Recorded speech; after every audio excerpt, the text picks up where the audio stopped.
Écoutez, vous vous doutez bien qu'on a commencé par le féliciter de sa brillante réélection.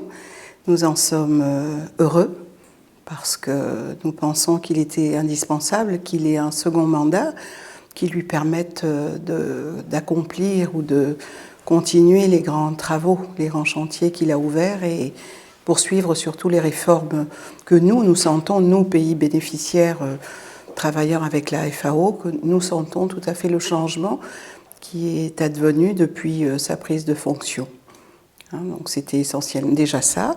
Et puis ensuite, échanger avec lui sur les perspectives de coopération avec la FAO, surtout pour un pays comme le mien, la Guinée, qui traverse une crise, et je veux parler de l'épidémie d'Ebola, qui a affecté les populations rurales, notamment les grandes familles de producteurs, les petits producteurs. Quand je dis les grandes, c'est parce qu'il y en a eu plusieurs.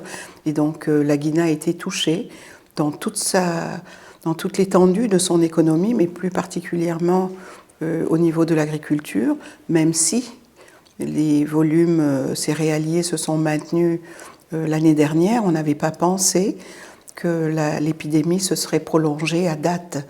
Et donc, c'est avec beaucoup d'appréhension que nous voyons arriver la nouvelle campagne agricole.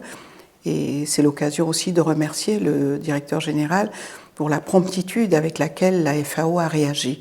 La FAO a été une des premières à être à nos côtés, déjà dans la mise à disposition d'un fonds qui venait du Fonds de solidarité et qui nous permet aujourd'hui de faire face aux premières demandes des populations agricoles sur la préparation de la campagne, la mise à disposition d'intrants, de semences, d'engrais et de petits équipements, de petits outillages, toutes choses qui permettent d'accroître la résilience de ces producteurs. Et donc c'était l'occasion pour nous de remercier la FAO pour ce geste magnanime, ce geste humanitaire que la FAO fait à nos côtés.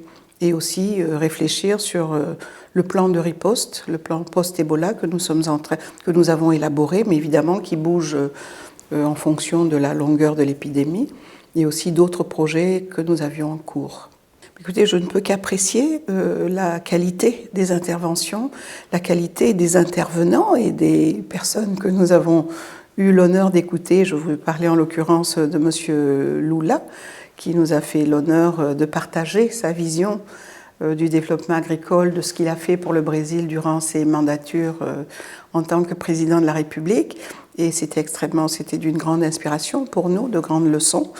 Et aussi, ces grands événements, ces grands rassemblements nous permettent d'échanger et de faire un petit peu le point de là où nous sommes.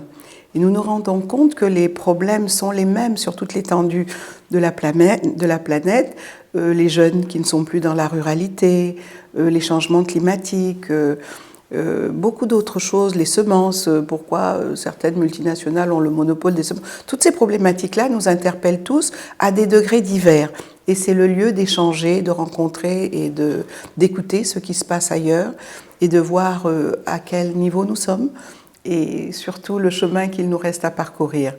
Et je crois que c'est un grand lieu d'échange, ces grandes réunions de la FAO, et particulièrement cette année, qui est une année exceptionnelle. Je dirais c'est un grand cru de la FAO, vraiment. Et c'est dû certainement à la personnalité aussi de M. Graziano, qui a pu nous mettre toutes ces personnalités, Mme Krishner et tant d'autres, qui nous ont parlé, avec lesquels on a pu échanger.